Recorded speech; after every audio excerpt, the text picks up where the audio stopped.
श्रूयते वा मुत्तलक्ष्मी भगिनी? श्रूयते महोदय। मम ध्वनि श्रूयते वा? हरि ओम्।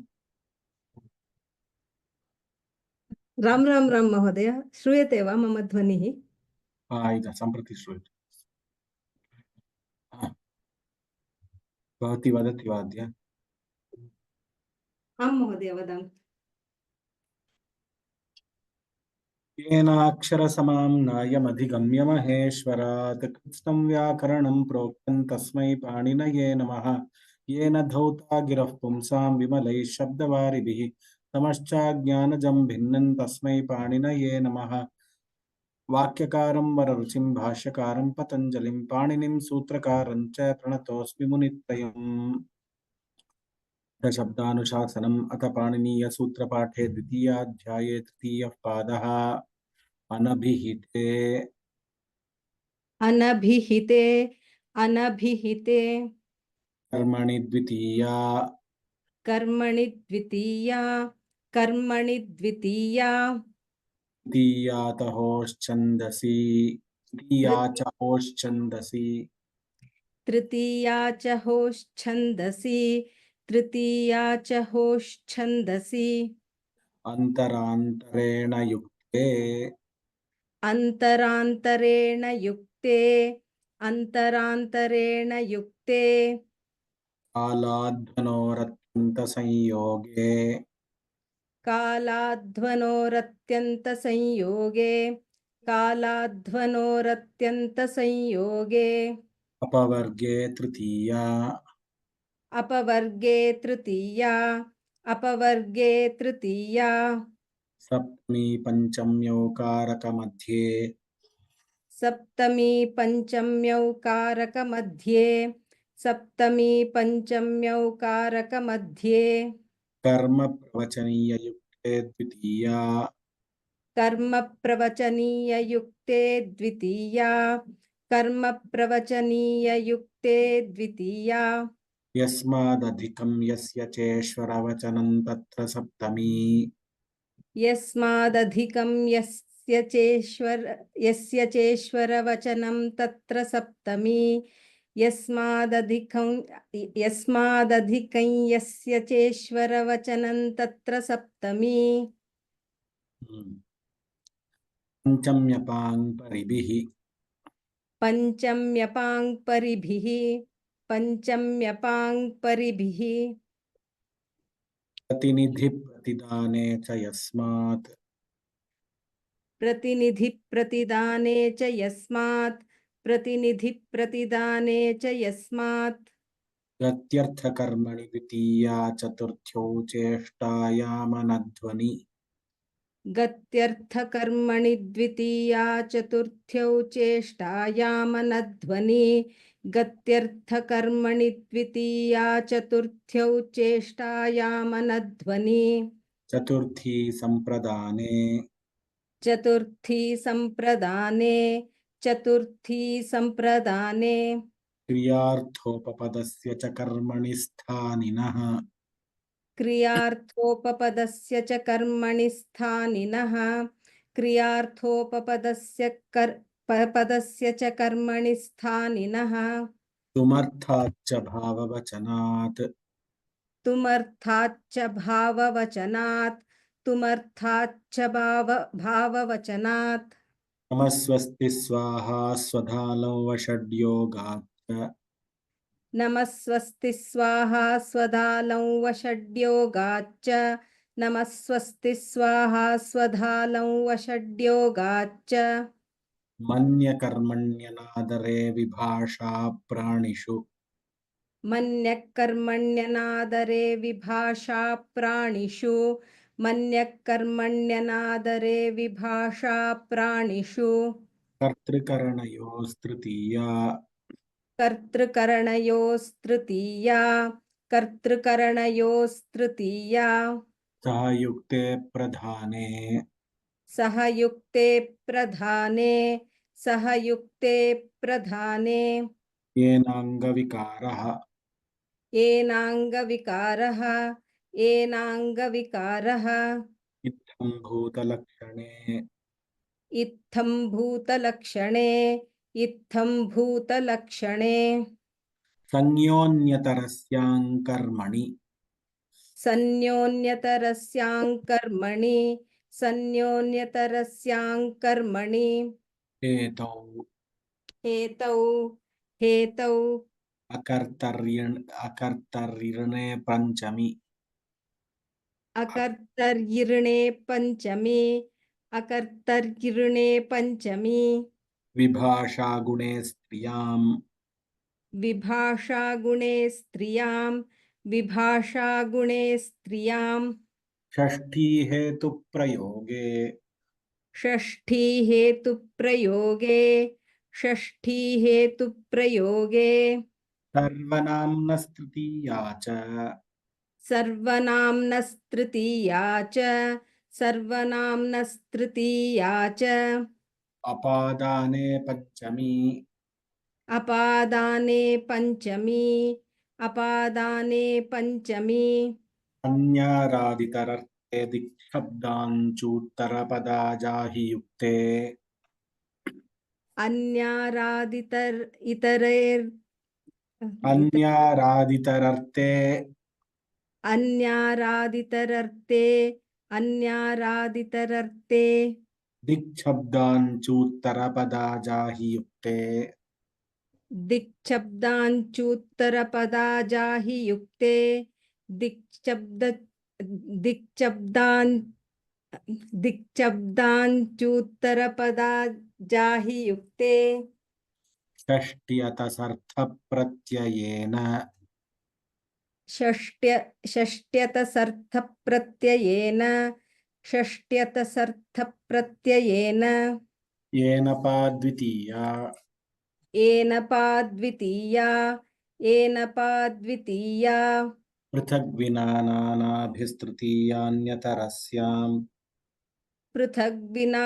नानाभिस्तृतीयान्यतरस्यां पृथग्विना नानाभिस्तृतीयान्यतरस्यां करणे च स्तोकाल्पकृच्छ्रकतिपयस्यासत्त्ववचनस्य करणे च स्तोकाल्पकृच्छ्रश कृच्छ्र कृच्छ्र कतिपय एकनिमिषं सर करणे च स्तोकाल्पकृच्छ्र कृच्छ्रक कृच्छ्रकतिपयस्यासत्त्ववचनस्य करणे करणे च स्तोकाल्पकृच्छ्र करणे च स्तोकाल्पकृच्छ्र करणे च स्तोकाल्पकृच्छ्र कतिपयस्यासत्त्ववचनस्य कतिपयस्यासत्त्ववचनस्य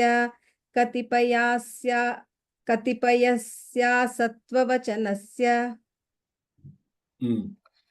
दूरान्तिकार्थैः षष्ट्यन्यतरस्याम् दूरान्तिकार्थैः षष्ट्यन्यतरस्यां दूरान्तिकार्थैः षष्ट्यन्यतरस्यां दूरान्तिकार्थेभ्यो द्वितीया च दूरान्तिकार्थेभ्यो द्वितीया च दूरान्तिकार्थेभ्यो द्वितीया च संयधिकरणे च सप्तम्यधिकरणे च सप्तम्यधिकरणे च यस्य च भावेन भावलक्षणम् यस्य च भावेन भावलक्षणं यस्य च भावेन भावलक्षणं षष्ठी चानादरे षष्ठी चानादरे षष्ठी चानादरे स्वामीश्वराधिपतिदायादसाक्षिप्रतिभूप्रसूतैश्च स्वामीश्वराधिपतिदायादसाक्षिप्रतिभूप्रसूतैश्च स्वामीश्वराधिपतिदायादसाक्षिप्रतिभूप्रसूतैश्च आयुक्तकुशलाभ्यां च सेवायाम् आयुक्तकुशलाभ्यां च सेवायाम् आयुक्तकुशलाभ्यां च सेवायां यतश्च निर्धारणम् यतश्च निर्धारणं यतश्च निर्धारणम् पंचमी विभक्ते पंचमी विभक्ते साधु निपुणाभ्यामर्चायां सप्तम्य प्रतेः साधु निपुणाभ्यामर्चायां सप्तम्य प्रतेः साधु निपुणाभ्यामर्चायां सप्तम्य प्रतेः प्रसितोत्सुकाभ्यां तृतीया च प्रसितोत्सुकाभ्यां तृतीया च प्रसितोत्सुकाभ्यां तृतीया च नक्षत्रे च लुपि नक्षत्रे च लुपि प्रातिपदिकार्थलिङ्गपरिमाणवचनमात्रे प्रथमा प्रातिपदिकार्थलिङ्गपरिमाणवचनमात्रे प्रथमा प्रातिपदिकार्थलिङ्गपरिमाणवचनमात्रे प्रथमा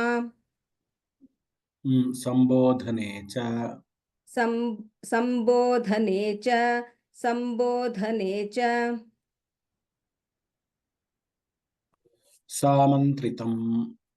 सामन्त्रितम् सामन्त्रितम्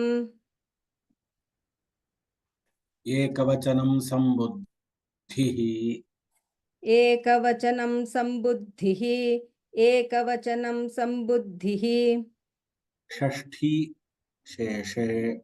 षष्ठी शेषे षष्ठी शेषे ण्योविदर्थस्य करणे ण्योविदर्थस्य करणे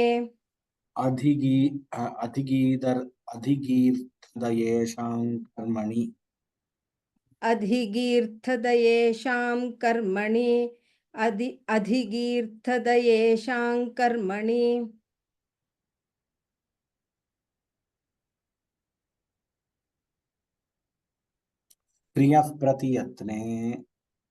क्रियः प्रतियत्ने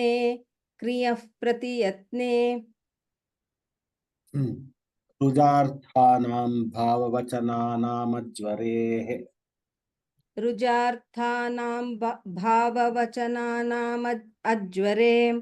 रुजार्थानां भाववचनानामज्वरेः आशिषिनाथः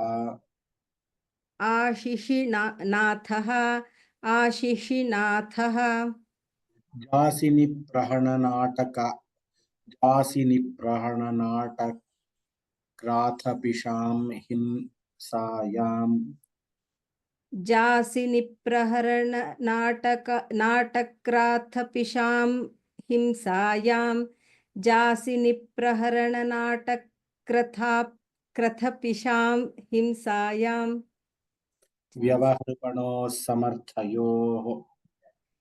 व्यवहृपणोः समर्थयोः व्यवहृपणोः समर्थयोः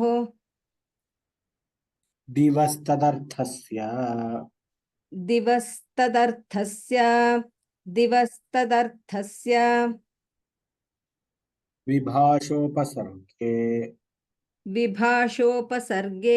विभाषोपसर्गे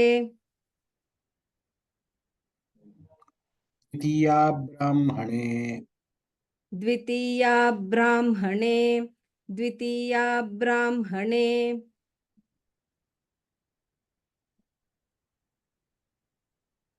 प्रेष्यब्रुवोर्हविषो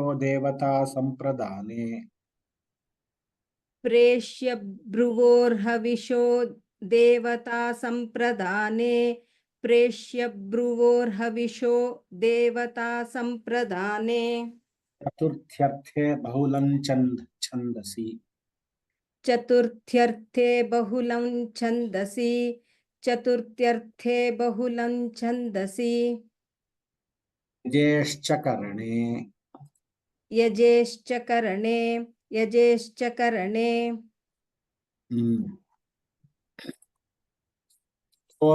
प्रयोगे कालेऽधिकरणे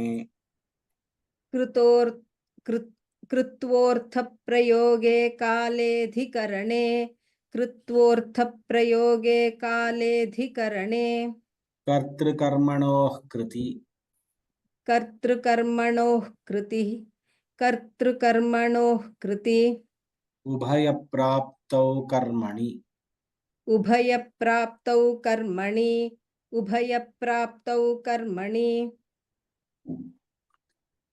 स्य च वर्तमाने तस्य च वर्तमाने तस्य च वर्तमाने अधिकरणवाचिनश्च अधिकरणवाचिनश्च अधिकरणवाचिनश्च न लोकाव्ययनिष्ठा खलर्थतृणाम् न लोकाव्ययनिष्ठा कलर्थतृणां न लोकाव्ययनिष्ठा खलर्थतृणाम् अनेको अकेनोर्भविष्यदाधमर्ण्ययोः अकेनोर्भविष्यदाधमर्ण्ययोः अकेनोर्भविष्यदाधमर्ण्ययोः कृत्यानां कर्तरिव कृत्यानां कर्तरिव तुल्यार्थैरतुलोपमाभ्यां तृतीयान्यतरस्याम् तुल्यार्थैरतुलोपमाभ्यां तृतीयान्यतरस्यां तुल्यार्थैरतुलोपमाभ्यां तृतीयान्यतरस्यां चतुर्थी चाशिष्यायुष्यमद्भद्रकुशलसुखार्थहितैः चतुर्थी चाशिष्याश्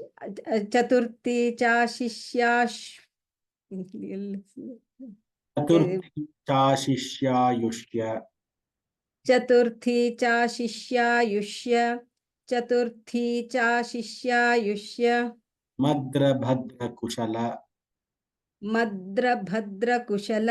मद्रभद्रकुशल सुखार्थहितैः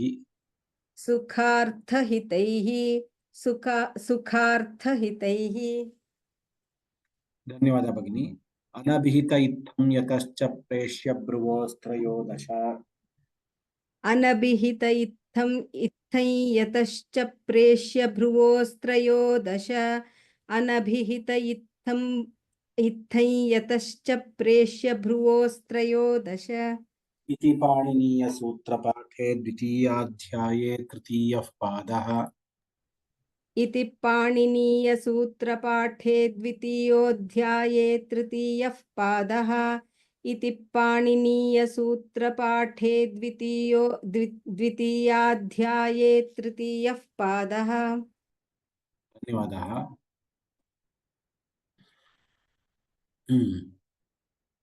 So if there are participants who are ready to chant, please lift your hand.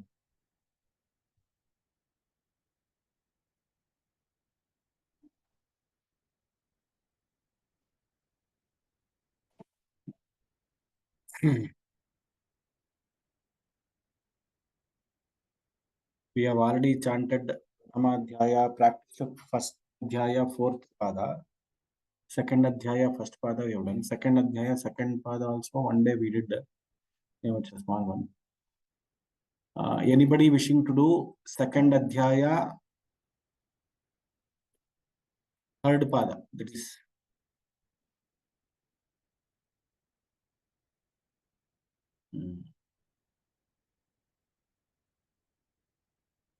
Irvani. नमस्कारः Hmm.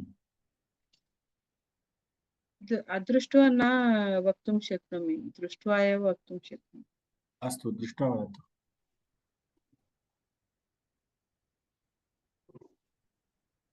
वदतु भगिनि चिन्ता नास्ति अथ पाणिनीयसूत्रपाठे द्वितीयपादे द्वितीयाध्याये द्वितीयपादः पूर्वपराधरोत्तम तृतीयपादः तृतीयपादः वा आम्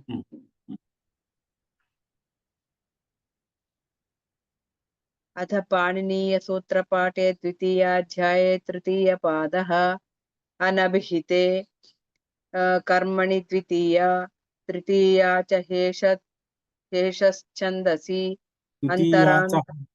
तृतीया च होश्छन्दसि तृतीयाश्च होच्छन्दसि अन्तरान्तरेण युक्ते कालाध्वनो क्षम्यतां कालाध्वनोरत्यन्तसंयोगे अपवर्गे instead of samyoge संयोगे आमाम् Hmm. कालाध्वनोरत्यन्तसंयोगे अपवर्गे तृतीया सप्तमी पंचम्यौ कारकमध्ये कर्म प्रवचनीययुक्ते द्वितीया यस्मादधिकं यस्य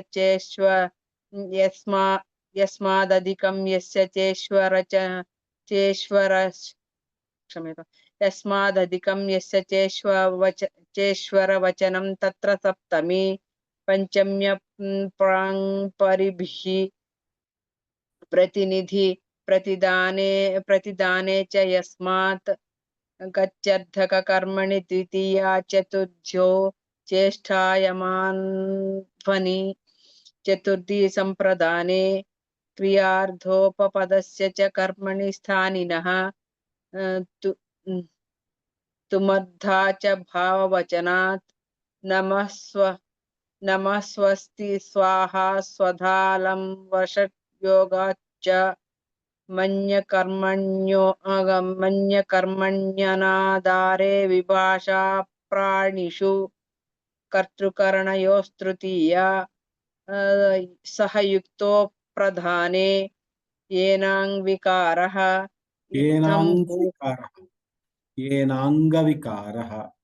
येनाङ्गविकारः इद्धं भूतलक्षणे संज्ञोऽन्यतरस्यां कर्मणि हेतौ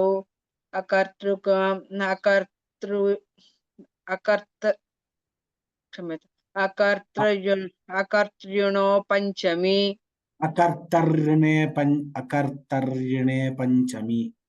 अकर्तर्णे पंचमी एतत् वा महोदय अकर्तरि ऋणे पंचमी अकर्तरि ऋणे पंचमी विभाषा गुणो स्त्रियां षष्ठी गुणे स्त्रियां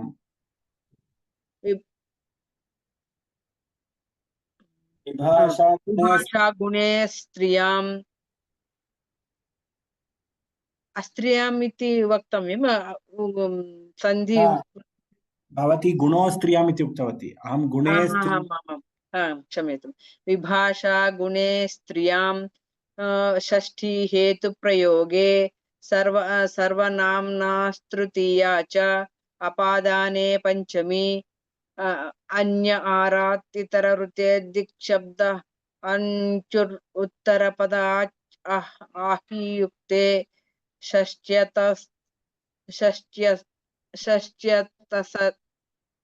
षष्ट्यतसर्धप्रत्ययेन येन पा द्वितीया पृथग्विना नानाभिस्तृतीयान्यतरस्यां करणे च स्तोकाल्पकृच्छ्रकृति कतिपयस्यासत्ववचनस्य दूरान्तिकार्धैः षष्ट्यन्यतरस्यां दूरान्तिकार्धेभ्यो द्वितीया च सप्तम्यधिकरणे च यस्य च भावने भावलक्षणं षष्ठी चानादरे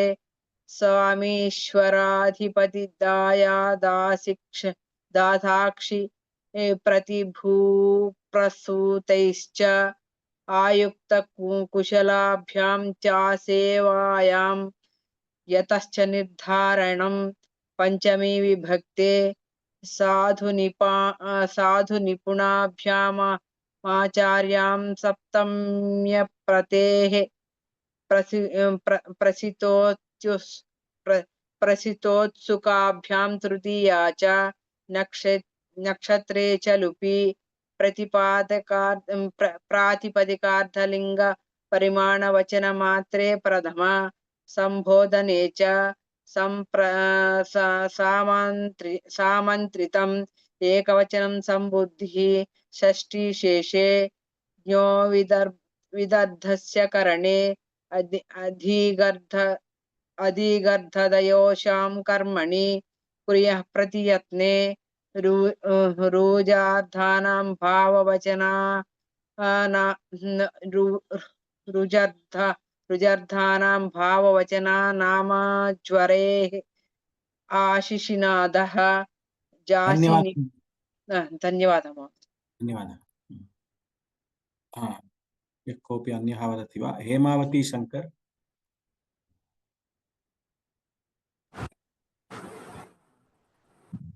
आशिषिनाथः जासिनि प्रहणनाटक्रातपिशां हिंसायां व्यवहृपणो समर्थयोः दिवस्तदर्थस्य विभाषोपसर्गे द्वितीया ब्राह्मणे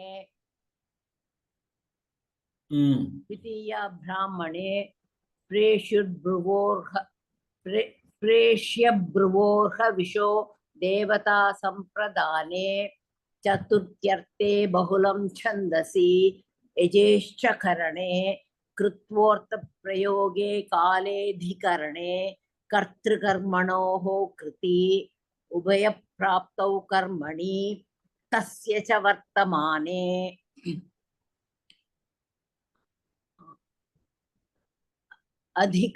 अधिकरणवाचिनश्च न लोकाव्ययनिष्ठा कलर्थतॄणाम् अकेनोर्भविष्यदाध मर्ण्ययोः कृत्यानां कर्तरि वा तुल्यार्थैरतुलोपमाभ्यां तृतीयान्यतरस्यां चतुर्थी चाशिष्यायुष्मद्रभद्रकुशल सुखार्थिहितैः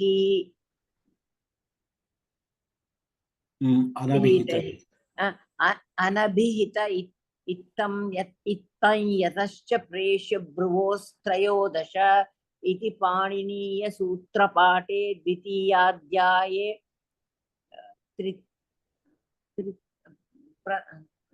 तृतीयः पादः। धन्यवादः महोदय, क्षम्यतां दोषाय। धन्यवादः। यस् अखिला।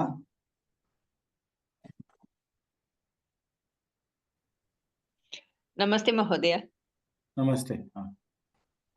अनभिहिते कर्मणि द्वितीया तृतीया च होश्छन्दसि अन्तरान्तरेण युक्ते कालाध्वनोरत्यन्तसंयोगे अपवर्गे तृतीया सप्तमी पंचम्यौकारकमध्ये कर्म प्रवचनीययुक्ते द्वितीया यस्मादधिकं यस्य चेश्वरवचनं तत्र सप्तमी पंचम्यपाङ् परिभिः प्रतिनिधिप्रतिदाने च यस्मात् गत्यर्थकर्मणि द्वितीया चतुर्थ्यौ चेष्टायामनध्वनि चतुर्थी संप्रदाने क्रियार्थोपपदस्य च कर्मणि स्थानिनः तुमर्थाच्च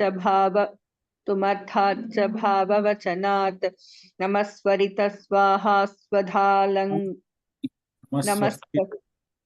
नमस्वस्ति स्वाहा स्वधालं वशं योगाच्च मन्यकर्मण्यनादरे विभाषा प्राणिषु कर्तृकरणयोस्तृतीया सह युक्ते प्रधाने येनाङ्गविकारः इत्थं भूतलक्षणे संयोन्यन्यतरस्यां कर्मणि हेतौ अकर्तर्यिर्णे पंचमी विभाषा गुणे स्त्रियां षष्ठी हेतुप्रयोगे सर्वनाम्नस्तृतीया च अपादाने पंचमी अन्यारादितरर्थे दिक्शब्दाच्युतरपदाजाहि युक्ते षष्ठ्यर्थसर्थप्रत्ययेन येन पाद्वितीया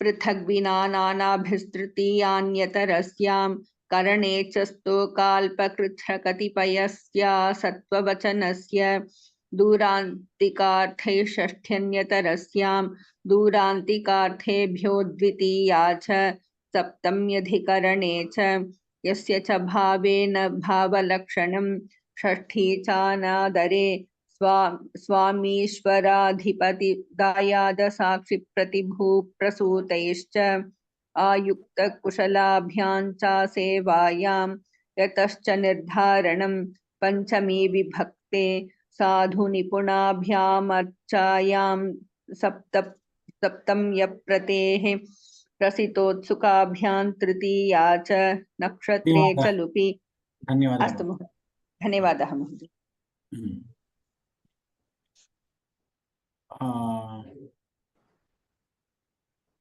YAM ES. I don't know what is the name, but YAM ES it is showing. नमो नमः। यामिनी महोदय। यामिनी हा। प्रातिपदिकार्थ अस्तु। प्रातिपदिकार्थलिङ्गपरिमाणवचनमात्रे प्रथमा संबोधने च असामन्त्रितम् एकवचनं सम्बुद्धिः षष्ठी शेषे द्योविदर्थस्य करणे अधिगर्तद्वयेषां कर्मणि क्रियः प्रत्यत्ने रुजार्तानां भाववचनानां ज्वरेः आशिषीनाथः जासिनिप्रहणनाटकातपिशां हिंसायां व्यवहृपन्नोः समर्थयोः दिवस्तदर्थस्य विभाषोपसर्गे द्वितीया ब्राह्मणे प्रेष्य ब्रुवो हर्विशो देवता संप्रदाने चतुर्थ्य। धन्यवादः भगिनी, धन्यवादः। धन्यवादः। समये उक्तः।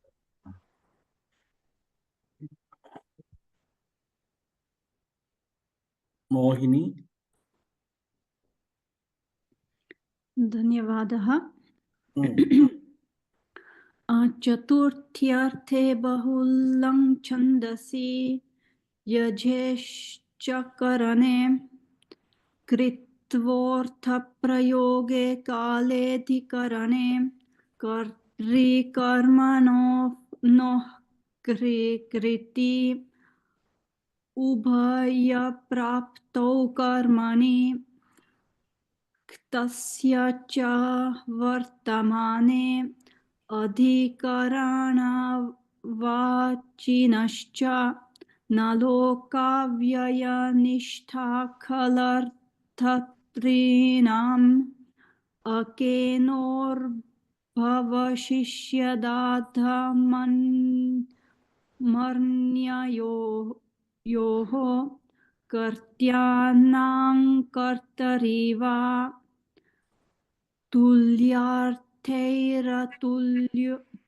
तुल्योपमाभ्यां तृतीयान्यतरस्यां चतुर्थी चाशिष्यायुष्यमद्रभद्र कुशलसुखार्थहितैः अनभिहिता इत्थंयतश्च च प्रेष्य भ्रुवोस्त्रयोदश इति पाणिनीयसूत्रपाठे द्वितीयाध्याये तृतीयः पादः। वेरी गुड, धन्यवादः भगिनी, धन्यवादः। धन्यवादः। सम्पूर्णं। नमस्कारः महोदय। द्वितीयोऽध्याय तृतीयपादः अनभिहिते कर्मणि द्वितीया तृतीया च होश्छन्दसि अन्तरान्तरणे युक्ते कालाध्वनोरत्यन्त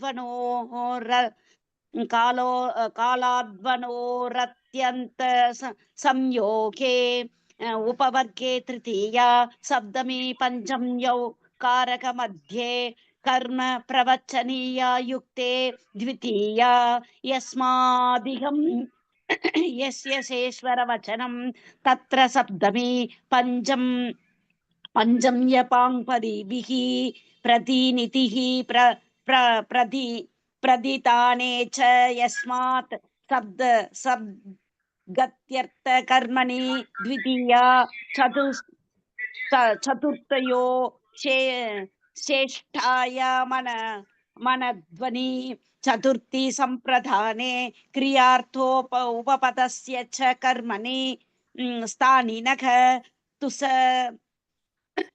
तुमर्थार्च भाववचनात् तमः स्वस्ति स्वाहा स्वदालां वषट् योगाच्च मन्यकर्मण्यनाथरे विभाषा प्रणीषु कर्तुकरणयो विभाषा प्राणिषु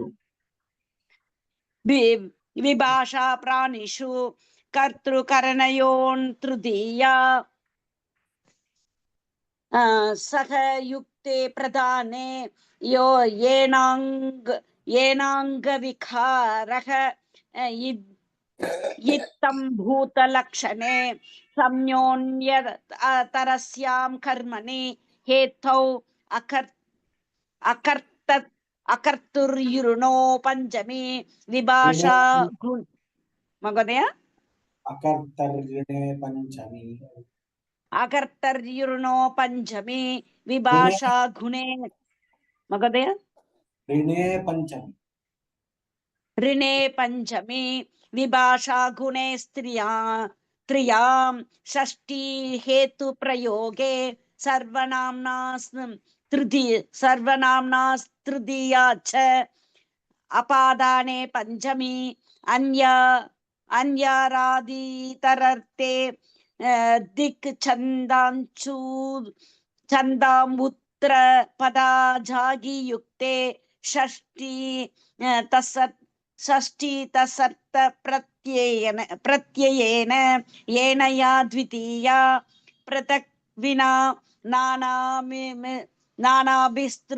तृतीयान्यतरस्यां करणे च स्तोकाल्प कृच्छ्र कतिपयस्य सत्व वचनस्य दूरान्तिकार्ते षष्ट्यन्तरस्यां दूरान्तिकार्तेभ्यो द्वितीया च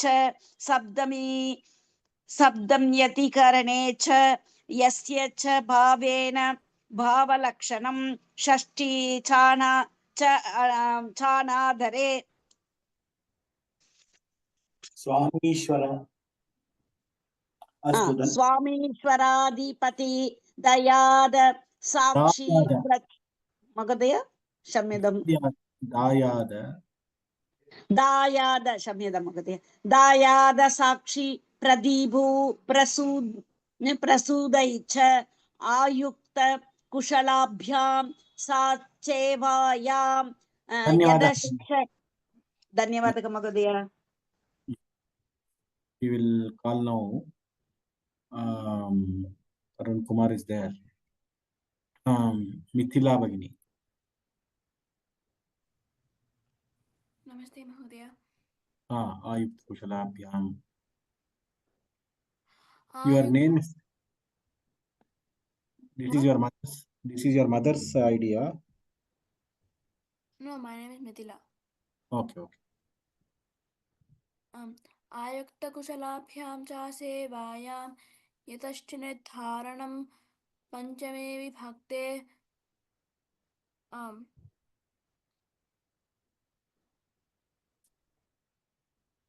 साधु निपुणाभ्यामाचार्यां सप्तम्यप्रतेः प्रथितोत्सुकाभ्यां साधु निपुणाभ्याम अर्चायाम साधु निपुणाभ्यामाचार्यां सप्तम्यप्रतेः प्रथितोत्सुकाभ्यां तृतीया च नक्षत्रे च लुपि प्रातिपदिकार्थलिङ्गपरिमाणवचनमात्रे प्रथमा सम्बोधने च सामन्त्रितम् एकवचनं सम्बुद्धिः षष्ठी शेषे ञो विदर्थस्य करणे अधिगतयेषां कर्मणि त्नयः प्रतियत्ने नृजार्थानां भाववचनानां मज्वरेः आशिषिनाथः जासिनिप्रहणनाटक्रात्थपिशां हिंसायां द्यवहृपणो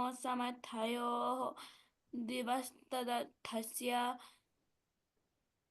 विभाष विभाषर्गे द्वितीया ब्राह्मणे प्रेष्यभ्रुवोर् धन्यवादः हविषो देवतास प्रदाने चतुर्थ धन्यवादः धन्यवादः भगिनी।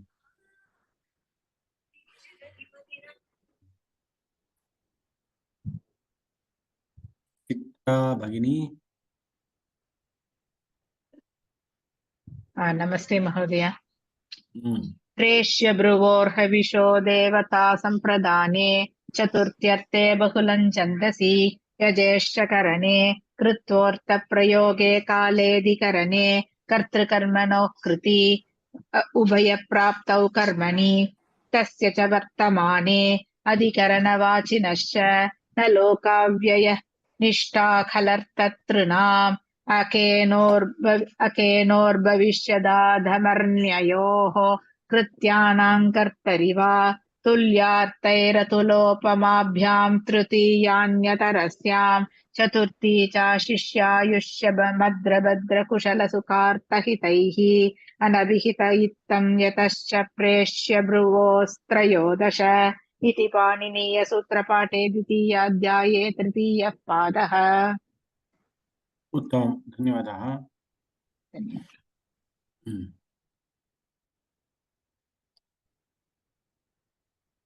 अरुण कुमार महोदय।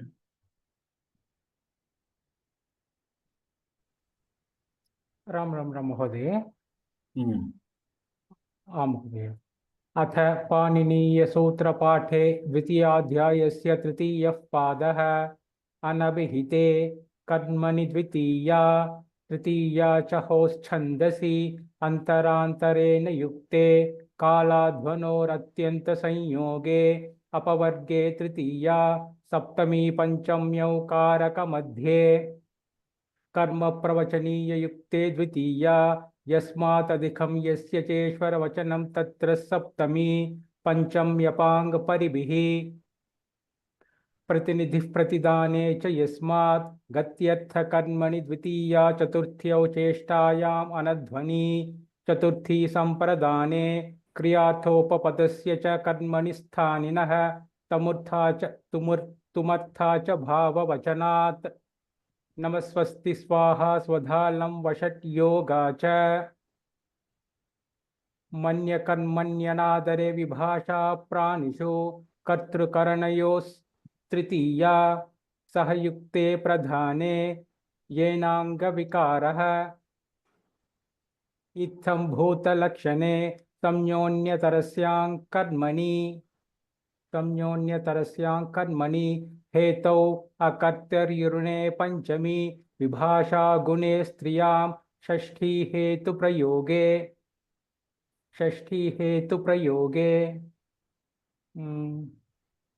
सर्वनाम्नस्तृतीया च अपादाने पंचमी अन्यारादितरर्थे दिक्शब्दांचूतरपदा जाहि युक्ते षष्ट्यर्थः प्रत्ययेन येन पा द्वितीया पृथक्विना नानाभिस्तृतीयान्यतरस्यां करणे च स्तोकाल्पकृच्छ्रकतिपयस्या सत्त्ववचनस्य दूरान्तिकार्तैस्तष्ठ्यन्यतरस्यां दूरान्तिकार्तेभ्यो द्वितीया च सप्तम्यधिकरणे च यस्य च भावेन भावलक्षणं षष्ठी चानादरे स्वामीश्वराधिपतिदायादसाक्षिप्रतिभूप्रसूतैश्च आयुक्तकुशलाभ्यां च सेवायां यतश्च निर्धारणम् पंचमी विभक्ते साधुनिपुनाभ्यां कुशलाभ्याम अर्चायां सप्तम्यप्रतेः प्रसितोत्सुकाभ्यां तृतीया च नक्षत्रे च लुपि प्रातिपदिकार्थलिङ्गपरिमाणवचनमात्रे प्रथमा संबोधने च सामन्त्रितम् एकवचनं संबुद्धिः षष्ठी शेषे அந்த கான்கார்டு முருகன் டெம்பிள்ல ஞோ विधर्थस्य करणे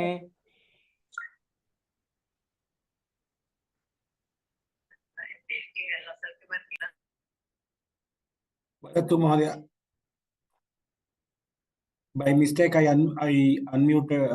muted you. कृपया वदतु। सम्यक्। ञो विधर्थस्य करणे अधिगर्तदयेषां कर्मणि कृञः अधिगर्तदयेषां कर्मणि अधिगर्तदयेषां कर्मणि कृञः प्रतियत्ने रुजार्थानां भाववचनानाम् अज्वरेः आशिषिनाथः जासि निप्रहननाटक्राथ पिशां हिंसायां जासि निप्रहन नाटक्रात पिशां हिंसायां व्यवहृपणोः समर्थयोः दिवस्तदर्थस्य विभाषोपसर्गे द्वितीया ब्राह्मणे प्रेष्य ब्रुवोर्हविषो देवता संप्रदाने चतुर्थ्यर्थे बहुलं छन्दसि यजेश्च करणे कृत्वोऽर्थप्रयोगे कालेऽधिकरणे कर्तृकर्मणोः कृति उभयप्राप्तौ कर्मणि तस्य च वर्तमाने अधिकरणवाचिनश्च न लोकाव्ययनिष्ठा कलस्थतॄणाम् अकेनोद्भविष्यदाधमन्ययोः कृत्यानां कर्तरिव तुल्यार्थैस्तुलोपमाभ्यां तृतीयान्यतरस्यां चतुर्थी चाशिष्यायुष्यमद्रभद्रकुशलसुखार्थहितैः अनभिहित इत्तञ्यतेश्च प्रेष ब्रुवोस्त्रयोदश इति पाणिनीयसूत्रपाठे द्वितीयाध्यायस्य तृतीयः पादः। वेरी गुड। धन्यवादः महोदय। श्रीकृति नारायण। नमस्कारः महोदय। अहं वदामि।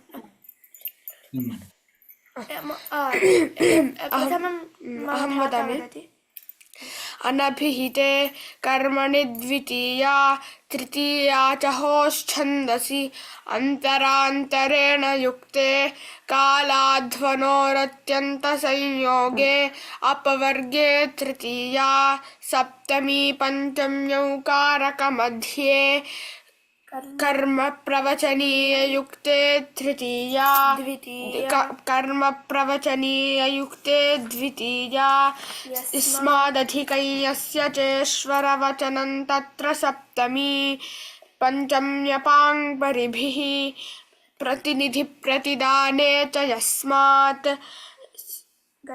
गत्यर्थकर्मणि द्वितीया गत्यर्थकर्मणि चतुर्थ्यौ चेष्टायामनर्थ्वनि चतुर्थी संप्रदाने क्रियार्थोपपदस्य सन्नतः क्रियार्थोपपदस्य च कर्मणि स्थानिनः तुमर्थाच्च भाववचनात् नमस्वस्ति स्वाहा स्वधालङ्घ्वषड्योगाच्च मन्यकर्मण्यनादरे विभाषा प्राणिषु कर्तृकरणयोस्त्रिषया सहयुक्ते प्रधाने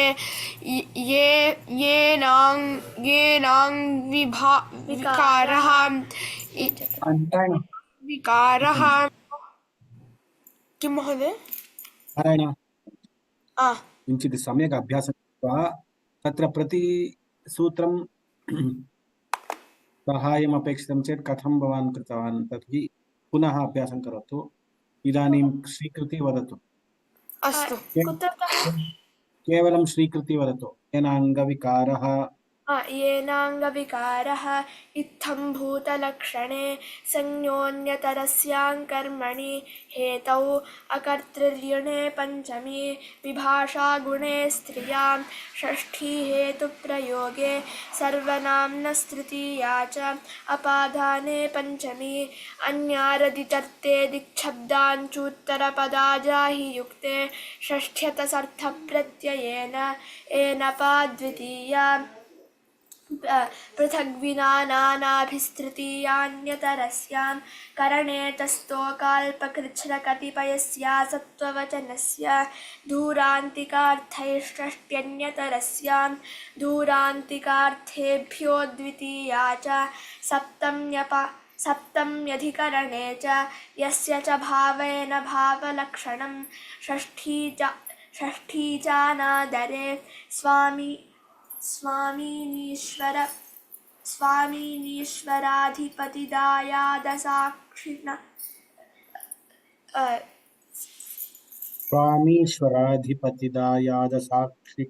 स्वामीश्वराधिपतिदायादसाक्षिप्रतिभूप्रसूतैश्च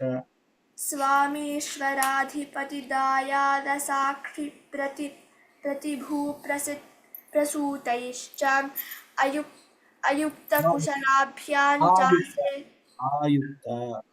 आयुक्तकुशलाभ्यां चासेवायां यतश्च निर्धारणं पञ्चमी विभक्ते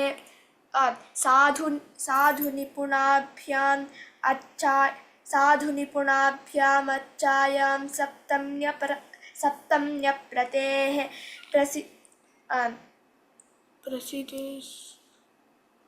प्रसितोत्सुकाभ्यां तृतीया च नक्षत्रे च लुपि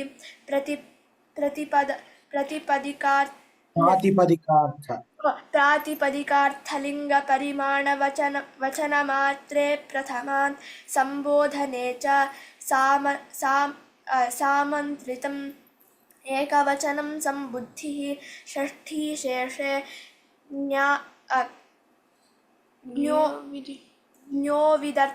ज्ञोविदर्थस्य च करणे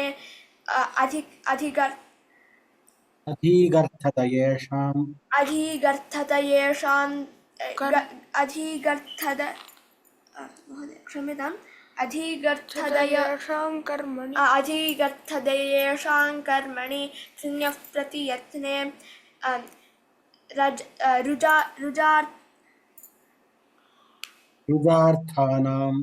रुजार्थानां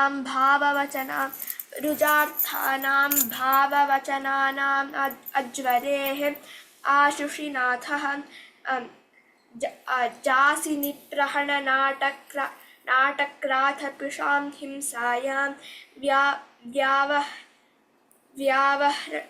व्यावहृपणोः समर्थयोः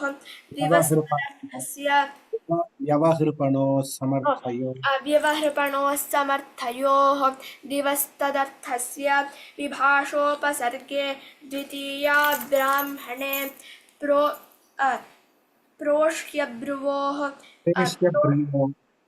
क्षम्यतां महोदय प्रेष्यब्रुवोः हविषः प्रेष्यब्रुवोर्हविषो देवता सम्प्रदाने चतुर्थ्यर्थबहुलं छन्दसि यजेश्च करणे कृत्वोऽर्थप्रयोगे कालेऽधिकरणे कर्तृकर्मणोः कृति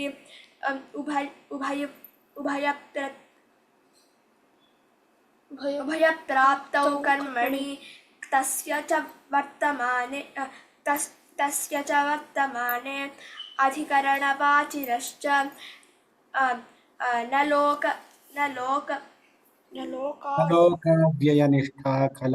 नलोकाव्ययनिष्ठा खलार्थतृणाम्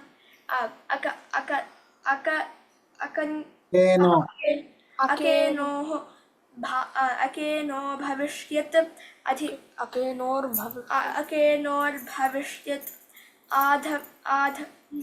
अकेनोर्भविष्यदाधमर्णयोः कृत्यानां कर्तरि वा